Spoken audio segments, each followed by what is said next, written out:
So, part 2 na tayo dito langga kasi naputol kanina. So, ito na yung part 2. Kanina, yung maliit na baunan na collapsible. So, ito na siya.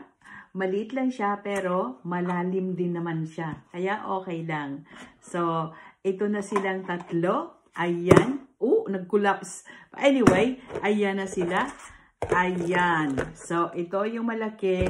Ito yung pangalawa. Ito yung maliit. So, pwede natin i-collapse yan. Ganyan. Ang easy lang, di ba? Collapsible.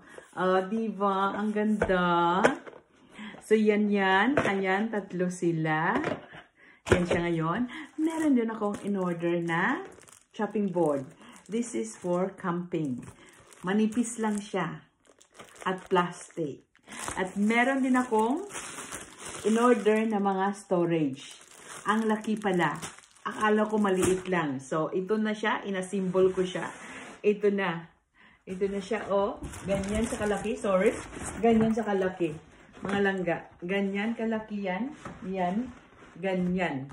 Hawakan dito. Ayan. Storage unit. Storage box. Ayan mga langga. Nakita nyo? Ganyan kalaki. Ganyan siya kalaki. So, ayan na. Ayan na yung ating pinamili. At saka ito ay collapsible din. Collapsible bucket. Saan ba yung bukasan nito? Ayan. Tingnan natin. Ayun. Diba? Puro collapsible ang binili ko ngayon. Ito yung sinabi kong nabasag. Supposed to be somewhere there. Supposed to be somewhere there. But never mind. Ito ay yung pangsabit. Pagtapos ka na, dapat sinasabit niya ng ganyan. Anyway, that's how it is. Kasi sa transit, sa travel, kaya siya ay nabasag. So, tignan natin kung gaano kalaki ito. Gaano ka, tawag ito? Gaano ka laki at ka deep. Tawag doon? Kalalim. Ayan siya ganyan lang siya. So, baldi yan, na pag nagka-camping ka, hindi ka mahihirapan na mag-igib ng tubig. So, yan, di ba? Easy. Tapos, kung uwi na kayo, i-collapse mo lang. Collapse mo lang ganito. Ganyan. Bakit hindi? Ay, paano ba? Tingnan natin. Ganyan yata yan. Ganyan. So, ayan na siya. Ganyan ba yan? Parang hindi Pero okay lang yan. As we go along, we will figure it out somehow, someday. But yeah, ganyan siya. Balde yan mga langga. So, ayusin ko na lang mamaya. For now, ayusin natin. Pero mamaya ko na to i-fold. Baka kasi masira pa. Pero hindi naman siguro kasi parang rubber naman siya Plasticky rubber yung materials niya. Ayan. So, itry natin to igiban ng tubig. So, ito yung pinamili ko.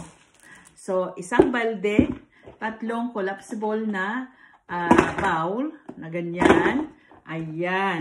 At saka yung sangkalan. Chopping board. Tapos, baunan. Ayan baunan. Tapos, toy. Ayan. Kinetic sand. Ito ay slime. Asan yung isang slime? Ito ay another slime. Ito ay laruan din na umiilaw. Ayaw na umilaw? Saan yung ilaw? Ayun. Ayaw na umilaw. Ayan na. Umilaw na nga. Diba? Ang galing. Tapos, yung mga bola na squeezy. Di kaya yung mga lambot na mga bola. So, ayun. Ayan. Yung mga bola na yan na very engaging. At saka, ito pala, yung mga water beads. Ang ibig sabihin, nag-i-expand ito pag nilagyan ng tubig. So, ayan yung binili ko. At saka yung, tawag dito, ito, yung storage May 3 akong storage niyan na paglalagyan ng kung ano-ano para at least naman hindi makalat yung daladalahin. So, ito siya. Itupi. Itupi na lang ito mamaya. For now, thank you very much for watching. And I will see you soon.